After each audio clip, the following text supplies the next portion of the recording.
அப்ப இன்னைக்கு இந்த 25% கூட்டினதே வந்து தடாலடியா பண்ணார். ஒரு ட்ரேட் டாக்ஸ் நடந்துகிட்டு இருக்கும்போது பண்ணது தப்புன்னா, அதை விட பெரிய தப்பு என்னன்னா, நீங்க ரஷ்யாவுடைய ஆயில் வாங்குறீங்க. அதனால நாங்க வந்து உங்களுக்கு இன்னும் அதிகமா வந்து நாங்க வந்து டியூட்டிய கூட்டுவோம். நீங்க ரஷ்யால ஆயில் வாங்குறது வந்து ரஷ்யாவுடைய வார் மிஷினரிக்கு நீங்க ஹெல்ப் பண்றீங்கன்னு அர்த்தம். இல்ல என்ன அர்த்தம் இருக்கிறது? நீங்க ரஷ்யன் இத வந்து நிப்பாட்டினீங்க. முதல்ல ரஷ்யாட்ட வந்து இவங்க ஆயில் வாங்குறது, இந்தியா ஆயில் வாங்குறத வந்து அவங்க சப்போர்ட் பண்ணாங்க அமெரிக்காக்காரங்க.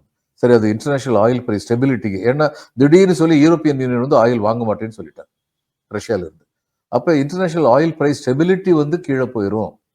அப்படி போகக்கூடாது. அதனால நீங்களும் சைனா வாங்குறத பத்தி அவங்களுக்கு வந்து ரொம்ப பெரிய அப்ஜெக்ஷன் அன்னைக்கு இல்லாம இருந்தது. இன்னைக்கு என்னன்னா ரஷ்யா அவங்க சொல்றத கேட்க மாட்டேங்குது. இவர் எந்த இடத்துலயுமே போய் போரை நிப்பாட்டுறது தார்மீக அடிப்படையில போரை நிப்பாட்டல.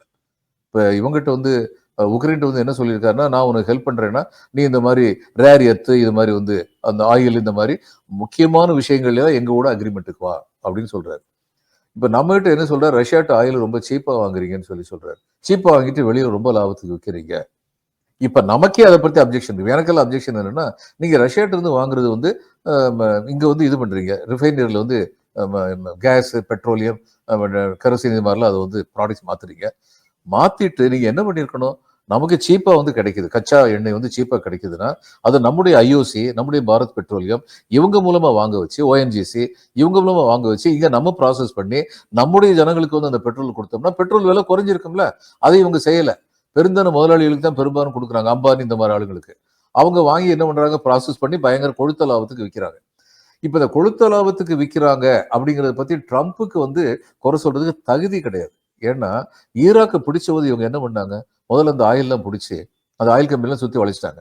வளைச்சு அந்த ஆயில் கம்பெனி ஓனர்ஸ் வந்து ஒரு ஒரு பேரலுக்கு $1 வாங்கினாங்க இவங்க. வாங்கி எந்த விலைக்கு வித்தாங்க வெளியில? அதனால இது வந்து unfortunately it is international trade practice. அங்க என்ன எத்திக்ஸ் இருக்கு?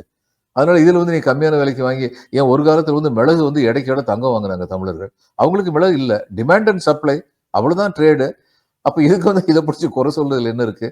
இவருக்கு கையால் ஆகாத தனமா இன்னைக்கு இருக்கிறாரு அவர் வந்து. அதன் காரணமா வந்து எத்தை தின்றால் பித்தம் தெளியுங்கிற மாதிரி எதையாவது ஒண்ணு செஞ்சு பார்ப்போங்கிற மாதிரி ரஷ்யாவை கண்ட்ரோல் பண்ண முடியலையா? அப்ப இந்தியா மேல இன்னும் கொஞ்சம் டாக்ஸ் போடு அப்படின்னு சொல்றது வந்து எந்த விதத்துல நியாயம் கிடையாது.